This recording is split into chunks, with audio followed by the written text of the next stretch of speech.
ಆಚಿ chilli powder ಸಖತ್ ಖಾರ ಬಣ್ಣ ಮತ್ತು ರುಚಿ ಆಚಿ ಚಿಲ್ಲಿ ಪೌಡರ್.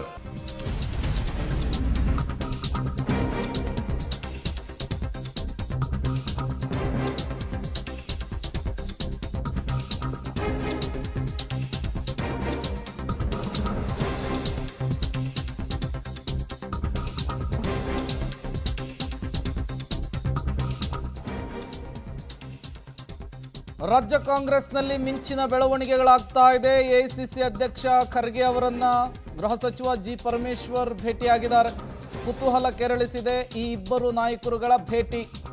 ಮತ್ತೆ ದಲಿತ ಸಿಎಂ ಕಾರ್ಡನ್ನು ಪ್ಲೇ ಮಾಡಿದ್ರ ಜಿ ಪರಮೇಶ್ವರ್ ಅವರು. ಒಂದೊಮ್ಮೆ ನಾಯಕತ್ವ ಬದಲಾಗೋದೇ ಆದರೆ ನಾನು ಕೂಡ ಸಿಎಂ ರೇಸ್ನಲ್ಲಿದ್ದೇನೆ ಅನ್ನುವಂತಹ ಸಂದೇಶವನ್ನು ಈ ಮೂಲಕ ಕೊಡ್ತಾ ಇದ್ದಾರೆ ಪರಮೇಶ್ವರ್ ಅವರು.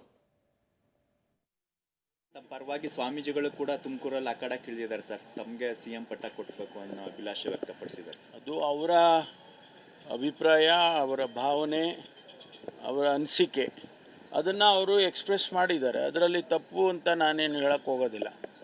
ಅದರಲ್ಲಿ ಅವರ ಅನಿಸಿಕೆಗಳನ್ನ ನೀವು ಹೇಳಿದ ತಪ್ಪು ಅಂತ ನಾನು ಯಾಕೆ ಹೇಳಬೇಕು? ಸಮುದಾಯ ಡೀಟೇಲ್ಸ್ ಕೊಡೋದಕ್ಕೆ ನಮ್ಮ ಪ್ರತಿನಿಧಿ ಸುಖೇಶ್ ನೇರ ಸಂಪರ್ಕದಲ್ಲಿ ಜಾಯಿನ್ ಆಗಿದ್ದಾರೆ. ಸುಖೇಶ್, ಮಿಂಚಿನ ಬೆಳವಣಿಗೆಗಳಾಗ್ತಾ ಇದೆ ಕೈಮನೆಯಲ್ಲಿ. ಒಂದು ಕಡೆ ಸ್ಥಳೀಯ ಮಟ್ಟದಲ್ಲಿಯೇ ಸಮಸ್ಯೆಯನ್ನು ಬಗೆಹರಿಸ್ಕೊಳ್ಬೇಕು ಅಂತ ಹೇಳಿಕೆ ಕೊಟ್ಟ ಬೆನ್ನಲ್ಲೇ ಜಿ ಪರಮೇಶ್ವರ್ ಅವರು ಎಐಸಿಸಿ ಅಧ್ಯಕ್ಷರನ್ನ ಭೇಟಿ ಮಾಡಿದ್ದು ಯಾಕೆ? ಏನಾಯಿತು ಇಬ್ಬರ ನಡುವೆ ಚರ್ಚೆ ಅಂತ? ಪ್ರೇಮ್, ಸಹಜವಾದ ಕುತೂಹಲ. ಯಾಕಂದರೆ ಇತ್ತೀಚೆಗೆ ಸಾಕಷ್ಟು ಡಿನ್ನರ್ ಮೀಟಿಂಗ್ಗಳು ಕೂಡ ನಡೆದಿದ್ದು ಬೆಳಗಾವಿಯಲ್ಲಿ. ಅಲ್ಲೂ ಕೂಡ ಸಾಕಷ್ಟು ಚರ್ಚೆಗಳಾಗಿದ್ದಾವೆ. ದಲಿತ ಸಿಎಂ ಕಾರ್ಡ್ ಪ್ಲೇ ಮಾಡುವ ವಿಚಾರವು ಚರ್ಚೆ ಆಗಿದೆ ಅನ್ನೋ ಮಾಹಿತಿಗಳು ಕೂಡ ಬರ್ತಾ ಇರುವಂಥದ್ದು. ಹಾಗೆ ಇವತ್ತಿನ ಭೇಟಿಯಲ್ಲಿ ಆ ವಿಚಾರವು ಚರ್ಚೆಗೆ ಬಂದಿರಬಹುದು ಅನ್ನುವಂಥದ್ದು ಸಹಜವಾದ ಕುತೂಹಲ. ಇದಲ್ಲದೆ ಆಪ್ತರ ಮುಂದೆ ಕೂಡ ಗೃಹ ಸಚಿವ ಪರಮೇಶ್ವರ್ ಅವರು ಈ ಬಾರಿ ಒಂದು ನಿರ್ಣಾಯಕವಾದಂಥ ಒಂದು ಪ್ರಯತ್ನವನ್ನಂತೂ ಮಾಡ್ತೀನಿ ಎನ್ನುವಂಥ ಭರವಸೆಯ ಮಾತುಗಳನ್ನು ಆಡಿದ್ದಾರೆ ಎನ್ನುವಂಥದ್ದು. ಹಾಗಾಗಿ ಸಾಕಷ್ಟು ದಶಕಗಳಿಂದ ರಾಜ್ಯದಲ್ಲಿ ಇರುವಂತಹ ಕೂಗು ದಲಿತ ಸಿಎಂ ಕೂಗು.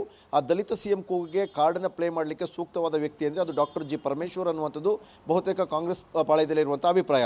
ಯಾಕೆ ಮಲ್ಲಿಕಾರ್ಜುನ ಖರ್ಗೆ ಅವರನ್ನು ಹೊರತುಪಡಿಸಿದರೆ ಇರುವಂಥ ಸೀನಿಯಾರಿಟಿಯಲ್ಲಿ ಅದು ಪರಮೇಶ್ವರ್ ಅವರು ಇರೋದ್ರಿಂದ, ಮತ್ತು ಸಾಕಷ್ಟು 8 ವರ್ಷಗಳ ಕಾಲ ಕೆಪಿಸಿಸಿ ಅಧ್ಯಕ್ಷರಾದ ಅನುಭವ, ಉಪಮುಖ್ಯಮಂತ್ರಿ ಆಗಿದ್ದಂಥವರು, ಹೀಗೆ ಸಾಕಷ್ಟು ವಿಚಾರಗಳಿರೋದ್ರಿಂದ ಅವೆಲ್ಲವನ್ನು ಮುಂದಿಟ್ಟುಕೊಂಡು ಕಾರ್ಡ್ ಪ್ಲೇ ಮಾಡಬಹುದು ಅನ್ನುವಂಥದ್ದು.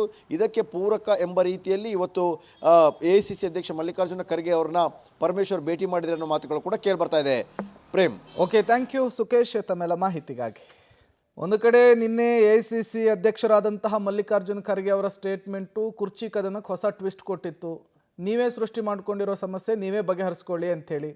ಈಗ ಪರಮೇಶ್ವರ್ ಅವರು ಅವರನ್ನು ಭೇಟಿಯಾಗಿರೋದು, ಎಐಸಿಸಿ ಅಧ್ಯಕ್ಷರನ್ನು ಭೇಟಿಯಾಗಿರೋದು ಸಹಜವಾಗಿಯೇ ಕುತೂಹಲ ಕಾರಣವಾಗ್ತಾ ಇದೆ. ಇಬ್ಬರ ನಡುವೆ ಏನೆಲ್ಲ ಚರ್ಚೆ ಆಯಿತು, ಏನೆಲ್ಲ ಬೆಳವಣಿಗೆ ಆಯಿತು ಅನ್ನೋದಕ್ಕೆ ಕಾಲವೇ ಉತ್ತರವನ್ನು ಕೊಡಬೇಕಾಗುತ್ತೆ.